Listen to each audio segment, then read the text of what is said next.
Malkajgiri retired ఉద్యోగులే లక్ష్యంగా గరానా మోసం 20 కోట్లకు పైగా దోపిడీ రిటైర్డ్ ఉద్యోగులను లక్ష్యంగా చేసుకుని దినేష్ పాణ్యం ఆయన భార్య కవితా పాణ్యం దంపతులు భారీగా మోసానికి పాల్పడ్డారు. అధిక వడ్డీ ఇస్తామని నమ్మబలికి సుమారు 165 మందిని మోసం చేసి దాదాపు 20 కోట్లు దండుకున్నారని బాధితులు ఆరోపిస్తున్నారు. డబ్బులు ఇవ్వకపోవడంతో లబోదిబోమంటున్న బాధితులు ఇప్పటికే పోలీసులకు ఫిర్యాదు చేశారు. అయితే కోర్టులో ఐపీ పిటిషన్ దాఖలు చేసి కేసులు లాగదీస్తూ తమను మరింత ఇబ్బందులకు గురి చేస్తున్నారని బాధితులు వెల్లడించారు.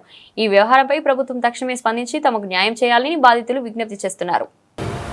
ఇదంతా ప్రీ ప్లాన్గా సాహిత్య పార్టీ పేరయ్య ఆయన కూడా ఇట్లా ముంచేసింది. నా భార్యకు నాకు పోలీసులు రాంగే ఉంది. సివిల్ మ్యాటర్ కంప్లైంట్ పేపర్ రాసిట్టు ఉన్నాయి. వాళ్ళు మోసం చేస్తే మేము పోలీస్ కంప్లైంట్ ఇచ్చాం. బాధితులంతా ఎవరెవరు ఎంతెంత మన Aadhaar card number pani number. నమస్కారం అండి, నా పేరు జగన్నాథరావు. నేను ఈస్ట్ ఆనందబాగ్ మల్కాజ్గిరిలో ఉంటాను.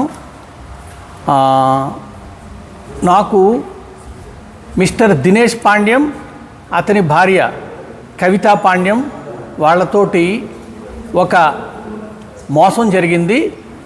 మొత్తం దినేష్ పాండ్యం గారు 165 మంది దగ్గర నుంచి 20 కోట్ల రూపాయలు హ్యాండ్ లోన్గా తీసుకొని మేడ్చల్ మల్కాజ్గిరి కోర్టులో ఐపీ పిటిషన్ దాఖలు చేశారు. మేము కుషాయిగూడ పోలీస్ స్టేషన్కి వెళ్ళి కంప్లైంట్ రాసిచ్చాము.